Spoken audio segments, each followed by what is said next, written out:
"Don't touch that dress," Celeste Marlowe shouted. Black Maid Imani Brooks immediately pulled her hand away from the midnight blue gown hanging inside the glass pavilion. 100 silver crystals shimmered across its fabric beneath the lights of the Marlowe estate. Fashion journalists, investors, and celebrity guests were arriving outside for Celeste's charity runway gala, yet she reacted as if Imani had reached for something dangerous. "I was only removing this loose thread," Imani explained. Celeste crossed the room in her champagne-colored gown and slapped Imani's hand away. "You clean floors. You do not handle couture." The designer standing nearby lowered his eyes. 2 assistants pretended not to notice. Then billionaire Roman Marlowe entered the pavilion. He had returned unexpectedly from the airport and witnessed everything. Celeste instantly softened her voice. "Roman, darling, Imani nearly damaged the centerpiece of tonight's auction." Roman examined the maid's reddened hand, then noticed the thread hanging from the gown. "What were you trying to remove?" he asked. Imani carefully lifted it without touching the fabric. "This isn't thread, sir. It's a microphone wire." The entire room became silent. Celeste's expression changed for only a second. Then she laughed. "That's impossible." Roman stepped closer, but Celeste blocked him. "The dress is delicate." He looked from his fiancée to Imani. "Who is supposed to wear it tonight?" "Our campaign ambassador." "Then where is she?" Celeste had no answer. Roman removed the dress from its stand and held it toward Imani. "Put it on." Celeste stared at him. "You cannot be serious." "I am completely serious. If someone hid a microphone inside this gown, I want to know who, and Imani is the only person here who noticed it. Before we continue, subscribe and tell us in the comments where you're watching from, because Roman believed the hidden wire was meant to record a private conversation. He had no idea the dress was actually designed to unlock something, and once Imani wore it, everyone at the gala would learn why Celeste had spent months trying to keep the Black Maid away from it. 6 weeks earlier, Imani had begun working at the Marlowe estate after the hotel where she worked closed without paying its staff. She was 29, quiet and observant, with an unusual ability to remember shapes, stitches and patterns after seeing them only once. Her grandmother had taught her dressmaking in a tiny alterations shop, but after the older woman suffered a stroke, Imani abandoned her fashion school application to pay for rehabilitation. Celeste knew none of that. To her, Imani was simply another employee whose silence could be mistaken for weakness. The midnight blue gown had arrived at the mansion that morning inside a climate-controlled case. It was the final creation of reclusive designer Odette Vale, who had vanished from public life shortly after announcing that the gown would be auctioned to fund vocational scholarships for young women. Celeste planned to present the dress as the symbol of her new foundation. But the moment Imani saw it, something felt wrong. The gown's silver crystals formed a pattern of broken circles across the bodice. Her grandmother used the same pattern inside garments whenever a client requested a hidden pocket. While preparing the pavilion, Imani noticed Celeste dismissing every employee who approached the dress. Even the professional conservator was ordered to remain outside. At 3 o'clock, a delivery driver brought a small wooden box addressed to Odette Vale. Celeste intercepted it. "There is no one here by that name," she said. After the driver left, she carried the box into Roman's private map room and locked the door. Minutes later, Imani heard glass breaking inside. When Celeste emerged, she was holding a folded piece of blue fabric. She shoved it into Imani's cleaning cart and said, "Burn this with the kitchen waste." Imani waited until Celeste walked away. The fabric was part of a dressmaker's pattern. 3 measurements were written along one edge. Shoulder, 15 inches. Waist, 28 inches. Height, 5 feet 6 inches. They matched Imani almost perfectly. Beneath them was a handwritten message. "The wrong woman has been chosen." Imani hid the fabric inside her apron instead of destroying it. Now, with only an hour remaining before the gala, Roman was ordering her to wear the very gown Celeste had forbidden her to touch. "I am working tonight," Imani said quietly. "I cannot appear before your guests dressed like this." "You won't be serving anyone," Roman replied. "You'll help me discover what Celeste is hiding." Celeste gripped his arm. "This is humiliating." The dress was fitted for Amélie Laurent. You cannot replace an international model with a maid. Roman's gaze hardened. Why isn't Amélie here? Celeste looked toward the pavilion entrance. Her event manager finally answered. Miss Laurent cancelled this morning. Why wasn't I informed? She didn't cancel, Imani said. Everyone turned toward her. That morning, Imani had found Amélie's invitation beneath a hedge near the service gate. A message written across it said, I was told the gala had been postponed. Do not contact me again. Celeste's face tightened. You searched through private correspondence? It was lying outside. Roman took the invitation and compared its printed signature with the event manager's confirmation sheet. The postponement notice had been sent from Celeste's personal office. Roman faced his fiancée. You removed the model before the dress arrived. I changed the presentation. That is my right. And who were you planning to put inside the gown? No one. It would remain on display. Imani looked again at the hidden wire. It isn't a microphone. She used a small sewing tool to lift the lining. Attached beneath it was a narrow copper filament connected to 3 crystal clusters. Her grandmother had once repaired costumes containing similar components for an interactive theater production. This wire carries a signal when the crystals make contact with the wearer's skin. Roman frowned. A signal to what? Celeste abruptly reached for the gown. Roman moved it away. Imani, put it on. The designer escorted her behind a privacy screen. The gown fit without a single adjustment, as though Odette Vale had created it from Imani's exact measurements. When Imani stepped out, the entire pavilion went still. The dress transformed beneath the lights. Its silver pattern no longer resembled broken circles. Across Imani's body, the shapes aligned into a map. Roman recognized the outline immediately. It showed the original underground level of the Marlowe estate, sealed during renovations 12 years earlier. A crystal above Imani's heart began blinking. Then every screen around the runway turned on by itself. Security footage appeared. It showed Celeste entering the sealed underground level the previous night with 2 men. Together, they carried boxes bearing the logo of her scholarship foundation. One box fell open. It was filled with passports belonging to dozens of young women. Roman stared at his fiancée. What are those? Celeste backed toward the exit. Before she could run, the pavilion doors locked automatically. A woman's recorded voice filled the room. It belonged to missing designer Odette Vale. Roman Marlowe, if you are seeing this, the woman wearing my final dress has found the first entrance. Trust her, not your fiancé. The screen changed again. A live camera showed the underground room. Odette was inside it. She was tied to a chair. Behind her stood one of Roman's most trusted security officers. He looked directly into the camera and raised a detonator. Remove that dress from the maid, he ordered, or the woman downstairs disappears with all the evidence. The detonator remained steady in the security officer's hand. Behind him, Odette Vale struggled against the ropes binding her to the chair. Her silver hair was disheveled, and a dark bruise marked one side of her face, but her eyes remained fixed on the camera. Roman moved toward the runway control panel. Who are you? He demanded. The officer gave a cold smile. You've called me Mr. Hale for 8 years. Roman recognized him now.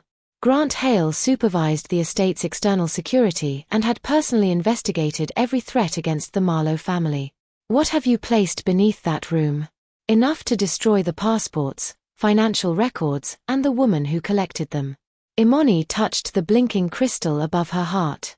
The gown had activated the underground camera, but the map across its fabric showed more than one route. A silver line extended from the pavilion toward the estate's western greenhouse.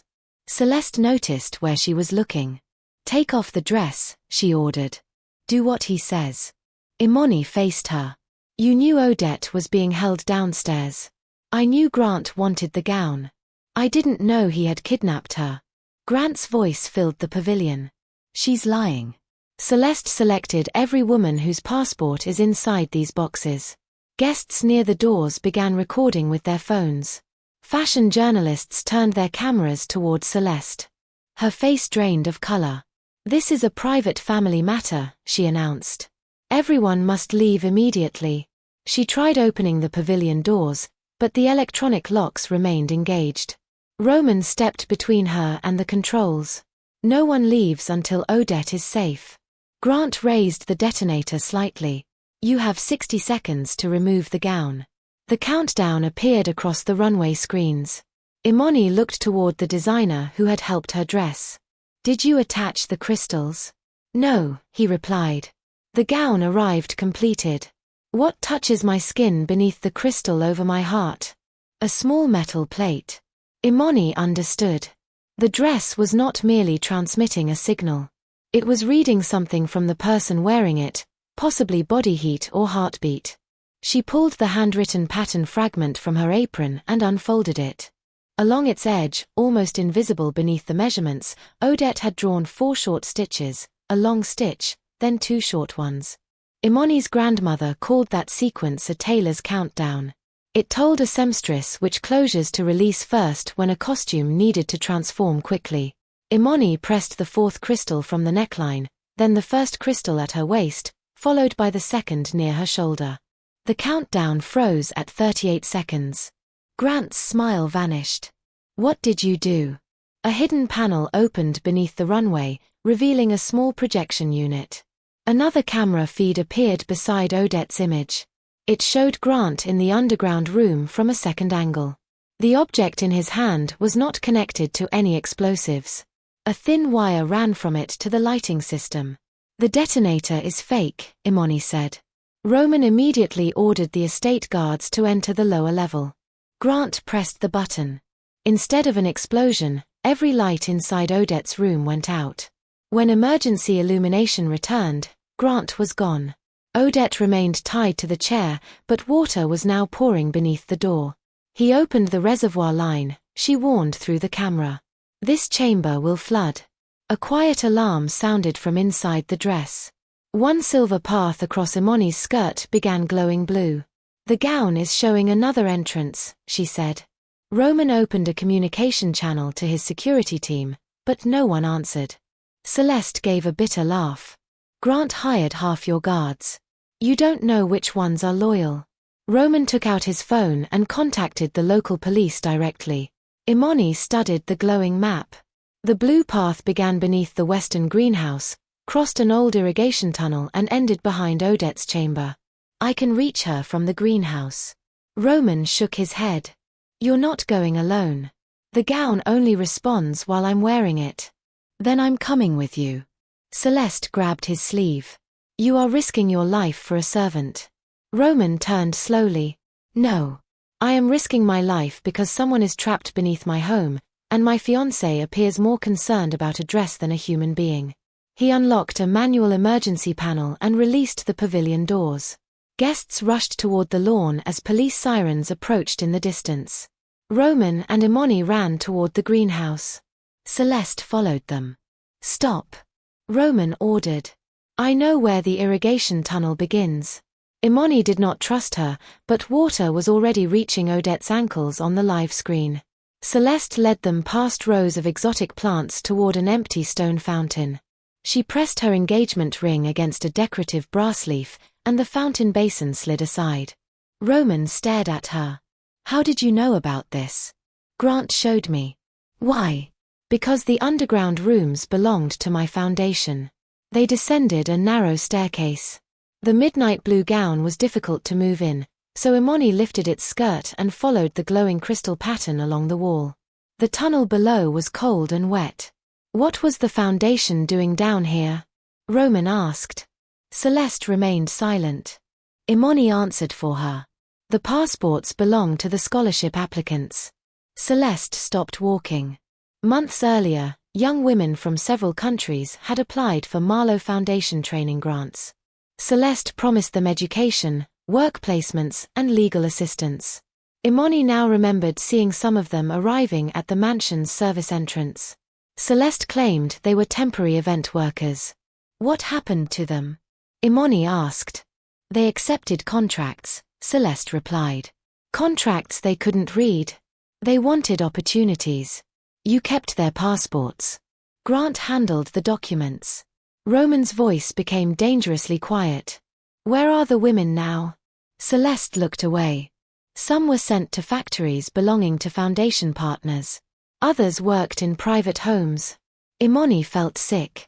Celeste had presented the program as charity while placing vulnerable women into exploitative jobs where their movement could be controlled. Odette discovered it, Imani said. She was supposed to design the gala dress and stay out of our operations, Celeste replied. Instead, she interviewed the applicants and collected evidence.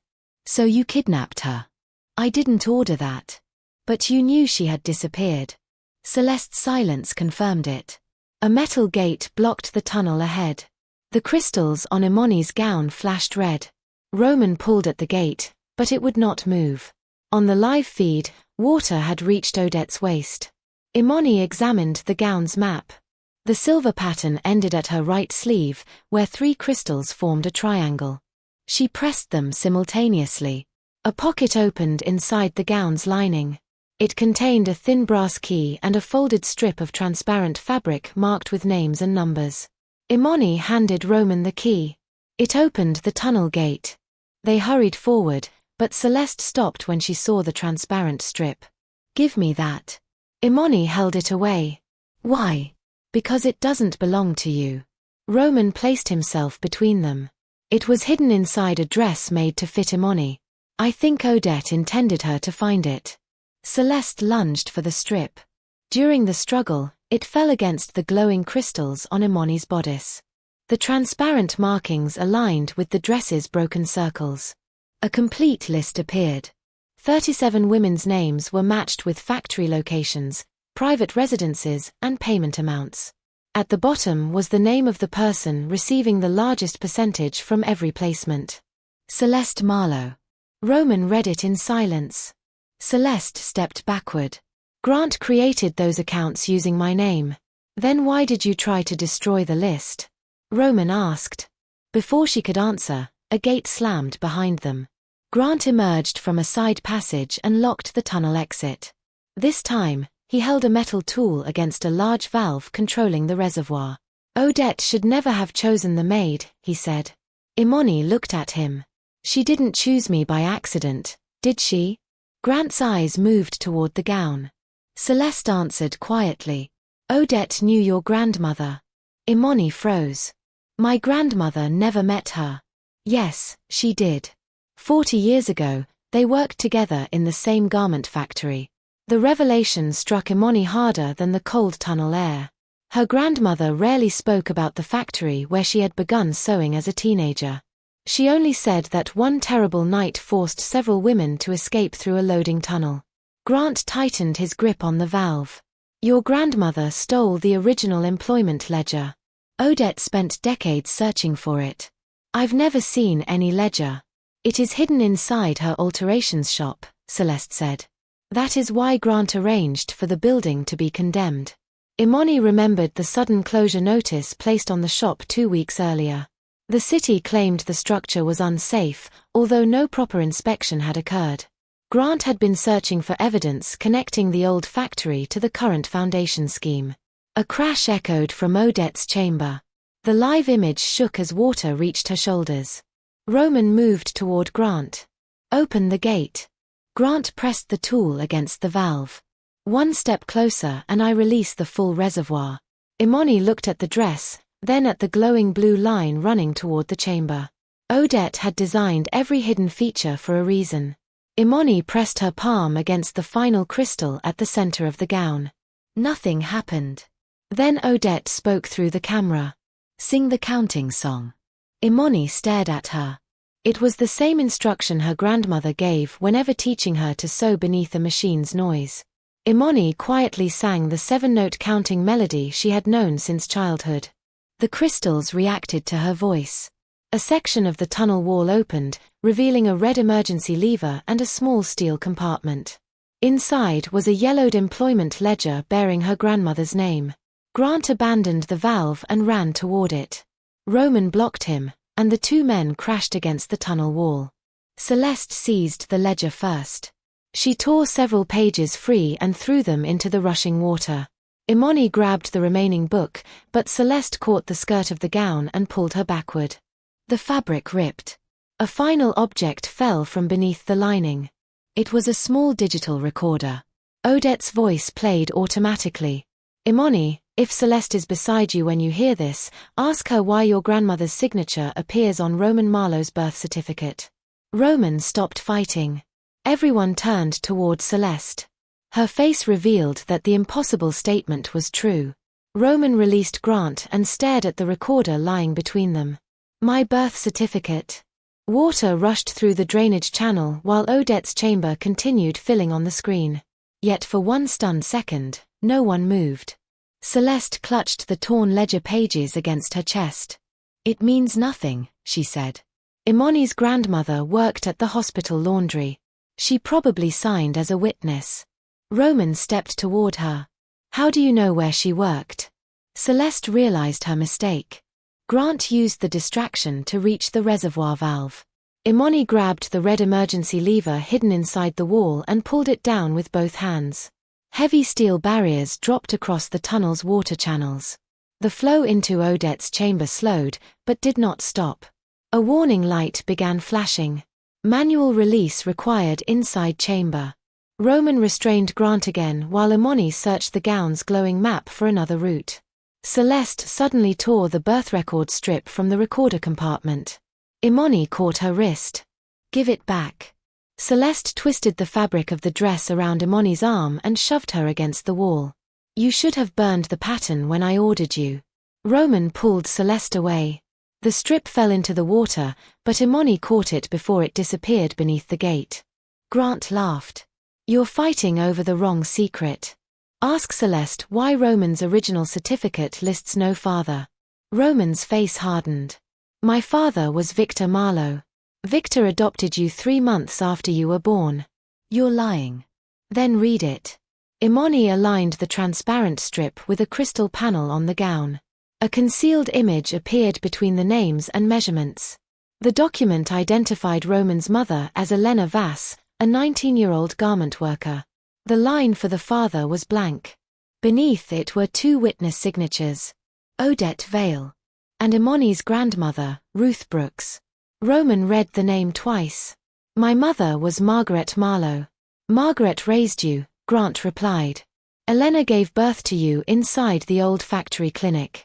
Imani remembered her grandmother's fear whenever anyone mentioned Marlowe textiles.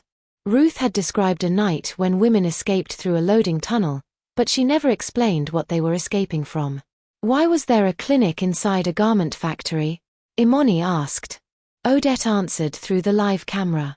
Because injured workers were never taken to public hospitals. The owners couldn't risk questions. Water had reached her neck. Her voice came through the speaker in broken breaths. Roman, Elena discovered the factory was taking passports from immigrant workers. She collected names and payment records. When the supervisors learned she was pregnant, they planned to use the baby to control her. Roman moved toward the camera. What happened to her?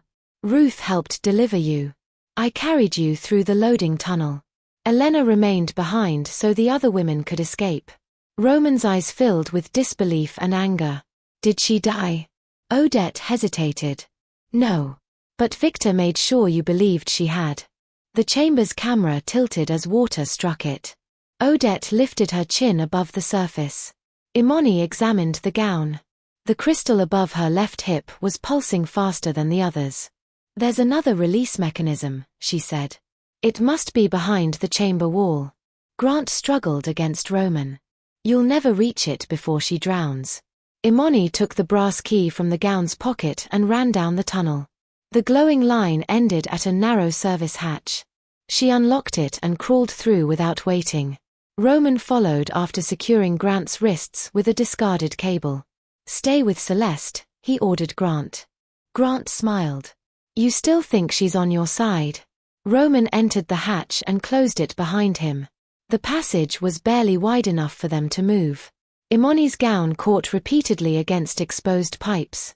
She tore away the damaged outer skirt, leaving the crystal-lined underlayer intact. Ahead, Odette struck the chamber wall from inside. Imani followed the sound until she found a circular valve. She and Roman turned it together. A lower drain opened inside the chamber. Water dropped rapidly from Odette's neck to her waist. Roman forced the service door open and lifted Odette from the chair while Imani cut the ropes with her sewing tool. Odette collapsed into their arms. "Grant has the real detonator," she warned. "The first one was fake. The second isn't." An explosion shook the tunnel. Dust and fragments of concrete fell from the ceiling. Roman shielded Imani and Odette as the lights flickered out. When emergency power returned, the passage behind them had collapsed. Grant and Celeste were gone. A message appeared on the gown's crystal panel. "Ledger location found." Imani's heart sank. The alterations shop. Grant had used the gown's activation signal to locate her grandmother's hidden ledger. The secrets inside the dress were never only meant to guide Imani, they also created a trail Grant could follow. Roman helped Odette stand. "Is there another exit?" "Through the original factory tunnel," she said. "But it opens 2 blocks from Ruth's shop." They moved through the narrow passage until they reached an abandoned railway platform beneath the estate. An old electric maintenance cart remained on the tracks. Roman connected its emergency battery while Odette explained what had happened 40 years earlier. Victor Marlowe owned the factory through a hidden subsidiary. He recruited young immigrant women with promises of legal employment, then seized their documents and trapped them in debt. Elena Vass secretly recorded workers' names in an employment ledger. Ruth discovered Elena was pregnant, Odette said. She protected her throughout the pregnancy. The night Roman was born, Victor's men learned about the ledger. "My grandmother stole it," Imani said. "She saved it." Elena gave the book to her before leading the guards away from the escaping women. What did Victor do with Roman? Margaret Marlowe had recently lost a child. Victor brought Roman home and created a new birth record. Margaret never knew where he came from. Roman's hands tightened around the cart controls. And Elena? Victor sent her to one of his overseas factories. "I searched for years but found no confirmed record of her death." The cart emerged near the old commercial district. Smoke was already rising above Ruth's alterations shop. Imani jumped off before it completely stopped. Fire spread across the upper windows. A city condemnation barrier had been removed from the entrance, and Grant's black vehicle stood behind the building. "My grandmother is inside," Imani cried. Ruth lived in a small apartment above the shop because she refused to move permanently into the rehabilitation center. Roman called emergency services as Imani rushed toward the entrance. He caught her around the waist. "You cannot run into that fire. She can't walk down the stairs alone." A second-floor window opened. Ruth appeared behind the smoke, leaning heavily on her cane. Imani broke free and entered through the side door. Roman followed. Heat filled the staircase. Halfway up, burning fabric dropped across the steps. Roman pulled it aside with a metal clothing rack while Imani climbed past him. They found Ruth coughing near the bedroom door. "Grandma." Ruth touched Imani's face as if unsure she was real. "He found the book." "Where is he?" "Cutting room." Roman carried Ruth downstairs while Imani ran toward the back of the shop. Grant stood beside the old cutting table, stuffing ledger pages into a canvas bag. Celeste was with him, holding a container of fuel. Imani stared at her. "You helped him set the fire." Celeste shook her head. "He said the building was empty." Grant shoved the final ledger into the bag. "It will be empty soon." Imani blocked the exit. "You destroyed the lives of women you never met." "I inherited a profitable system," Grant replied. "Your fiancé modernized it." Roman entered behind Imani. Firefighters had reached Ruth outside, and approaching sirens filled the street. Grant seized a pair of heavy tailoring shears from the table and pressed them against Celeste's throat. "Move aside."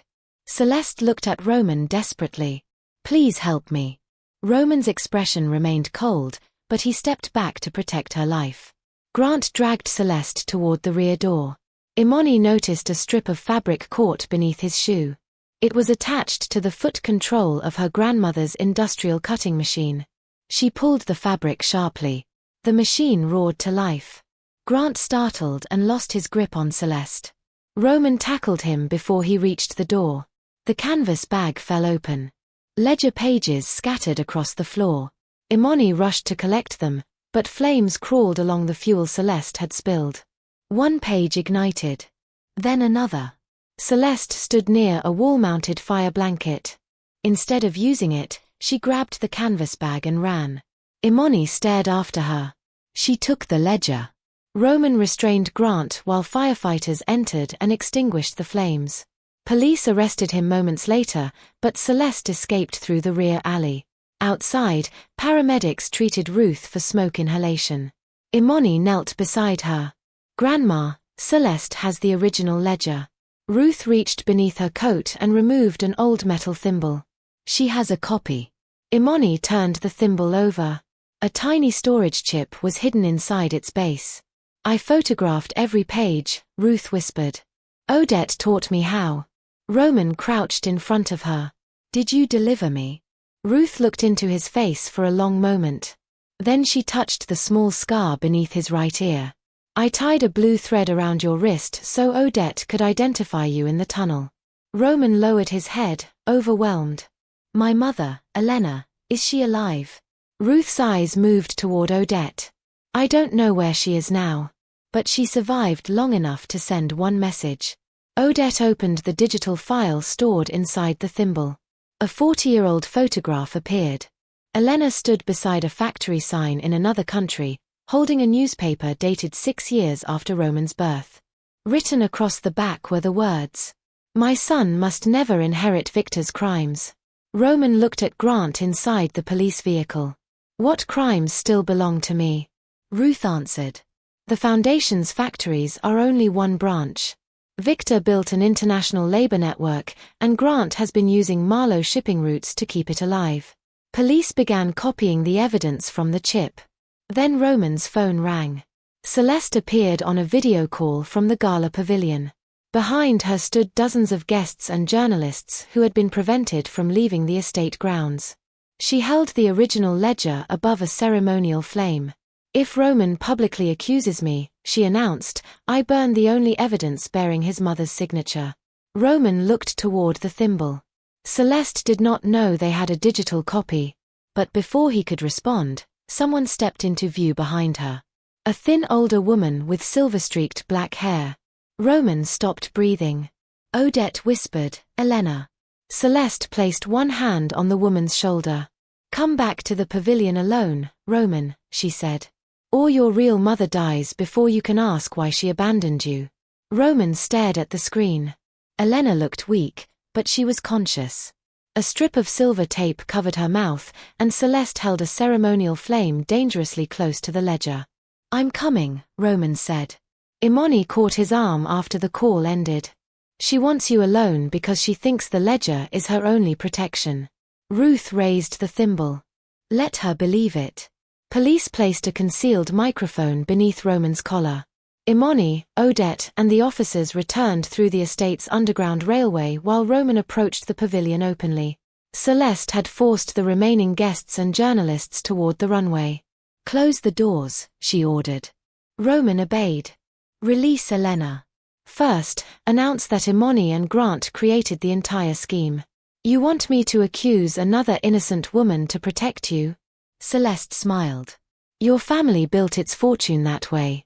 Roman stepped onto the runway. "My father concealed crimes. Grant continued them. And I failed to examine the Foundation operating under my own name." Celeste's expression hardened. "That isn't what I told you to say. But I won't continue their tradition." Imani activated the gown from the underground control room.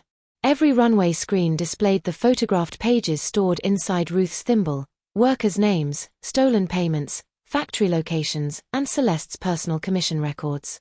Guests gasped. Celeste looked at the ledger in her hand and finally understood. It was copied. Roman moved toward Elena. Celeste dropped the ledger into the flame and seized a metal runway pole. Before she could strike him, Elena stepped on the train of Celeste's gown and pulled her backward. Roman caught the pole. Police entered through both doors. Celeste attempted to escape through the dressing area, But Imani emerged wearing Odette's midnight blue dress and blocked the exit. "Move!" Celeste screamed. Imani remained still. "You told me not to touch this dress because you knew it would expose you. Now everyone has seen exactly why Odette designed it for me." Officers arrested Celeste for kidnapping, fraud, evidence destruction, forced labor conspiracy and attempted arson. Grant cooperated with prosecutors, but his testimony did not protect him from a long prison sentence. The international evidence led authorities to 7 factories. Hundreds of workers recovered their documents, unpaid wages, and freedom. The Marlowe Foundation's assets were seized and transferred to a victim-controlled compensation fund. Elena later explained that she had never abandoned Roman. Victor's associates had moved her between overseas factories and threatened to kill her son if she returned. Odette found her only months before the gala and hid her nearby while gathering final evidence. Celeste discovered the location and kidnapped her after escaping the shop. Roman did not expect 40 years of separation to disappear in one embrace. He and Elena rebuilt their relationship slowly, with honesty instead of promises. Ruth recovered from the fire. Roman restored her alterations shop, but placed its ownership solely in her and Imani's names. Odette offered Imani a partnership in a new ethical fashion house. Their first training program paid every student fairly and protected their documents independently. At its opening, Roman displayed the midnight blue gown behind glass. Imani shook her head. That dress was created to be worn, not imprisoned. Roman smiled and opened the case. Months earlier, Celeste had slapped Imani's hand away and declared that a maid had no right to touch couture. Now Imani wore the gown onto the runway as its official co-designer, while Ruth, Odette, Elena, and every rescued worker watched from the front row. Celeste believed the dress represented status. Imani proved it represented something far greater. The truth, finally fitted to the woman brave enough to wear it.